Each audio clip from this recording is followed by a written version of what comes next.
Hola, estudiantes. I'm going to go over the written part here of the midterm. And then you take a screenshot at any point during this Screencastify video, and then you turn it in so you can prove to me that you watched it. ¿Qué hacías mucho cuando eras niño? Dos frases. Okay, so this is a pretty clear indication that your answer should have been in the imperfect tense. Some of you are still using the preterite tense where it should be imperfect. What'd you do a lot when you were a kid? I know you weren't allowed to use any reference on this, so just try to come up with something, without this what you know already. Yo jugaba con mis amigos, not jugué. Okay, this isn't perfect. And I'm going to use an ER verb now. Yo comía mucho chocolate. I'm just coming up with something here to use an ER or IR verb here. Okay, you should have been very familiar with this one. When did you wake up today? This is a reflexive verb. The aste tells you that it should have been preterite. So te then becomes me because you're talking about yourself. Drop the AR. It becomes me desperté. I woke up today a las whatever. 6:30, whatever. Okay. Okay, this was a question directly from the review packet that we did earlier in the year that we reviewed. And I also told you this was one of the possible questions on the midterm. Somebody gave you something recently. What did he or she give you? Let's see. Mi madre.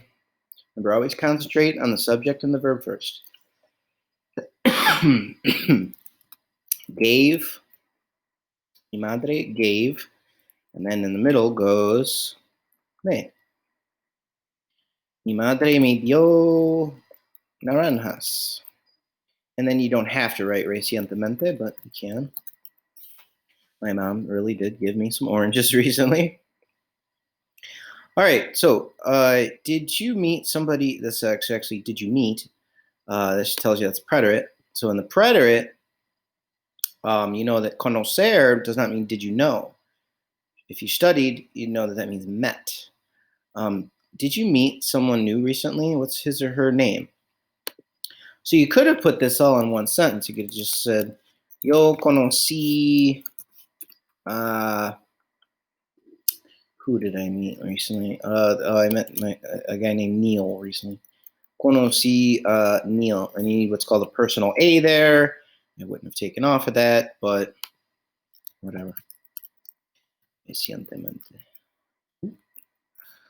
Okay, and then what's the weather like today? The day that you took the test, I mean, it was rather cool out.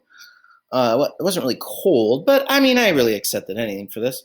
As you know, I'd only checked that that you didn't use any Google Translate or any resources at all, and that you just did the best you can writing complete sentences. Some of you are still not doing this right, despite the fact that we've been over this many times. Okay, a lot of you saying es hace frío. No, you don't say es. Okay, it's just hace frío. Okay? Just hace. Although, I mean, it was cool when I would have said hace fresco. So as far as the weather that you do know, that's good enough. All right, what did you do during Christmas break? El descanso. We had this question in class. I mean, gosh, this could have been anything. Okay. Whatever. And you just had to show me you know how to use the preterite. Yo trabajé en mi casa mucho. Okay. All right, this was one where you're supposed to use a direct object pronoun. Did you see the movie Coco? Okay. Did you like it? All right, so what you were supposed to say was, okay, so first concentrate on the subject and the verb. You'll be, well, no, first you have to say yes or no. See, or no, if you didn't see it. I saw, and then instead of writing the word the movie, you're supposed to put la here. La vi. Yes, I saw it. And then the question says, did you like it? Okay, it's kind of backwards because this is like, was it pleasing to you? So just like in your answer, it was pleasing to me. Me gustó. So this actually isn't me guste, okay? Although you might, because you talk about yourself, say I liked it, okay? And you could just leave it. Me gustó just implies it. It's already implied in this case. Who answers a lot of questions in our class? I don't know what your answer. Maybe you answer a lot of questions. So it would have been yo contesto muchas preguntas. Antonio contesta, because then the verb stays the same, stays in the same form. Contesta muchas preguntas. Yeah. Okay. Perdóname. Got the flu over here. All right. ¿Por qué los cuervos le quisieron ayudar a espantapájaros, etc.? Why did the crows want to help the scarecrow? What was happening, or what happened? Why are the scarecrows black now? I know that this was tough if you're not using your references, but you could have done it. Some of you answered this as if it said, tell me a story. No, you didn't even read the question. Okay, it was about the scarecrow. Why do the crows want to help the scarecrow? But I would have said, el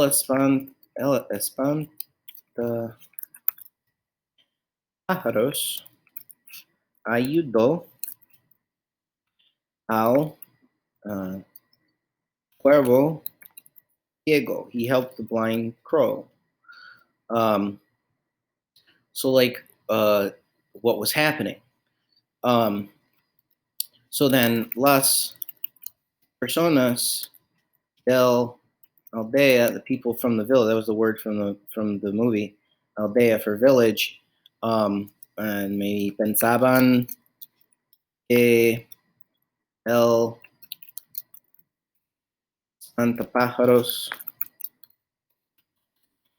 era el trabajo del diablo. They thought he was the work of the devil, or at least his owner did, because he came alive. So maybe you can even say that, porque estaba vivo.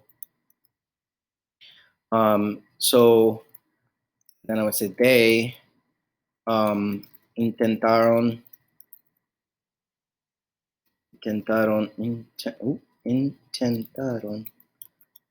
quemarlo. And then we've been over this in class where you could either put this direct object pronoun attached to the infinitive when you have two verbs, or you could put it here, lo, either or. En el molino de viento. So then you could have said el Santa Pájaros murió quemado. That's directly from the movie. The scarecrow died burned. So then why are the crows black now? That's the whole reason why it's a legend. The legend of the scarecrow is because the cuervos son negros. Or actually, it should say, los cuervos se vistan. We've been over this.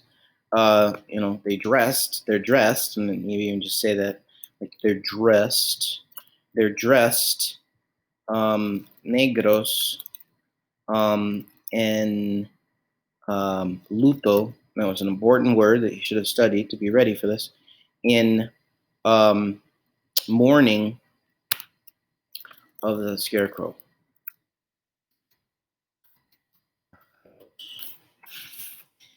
Like I said, I know that was a lot that was hard to do without using any references, but if you studied, it shouldn't have been as hard.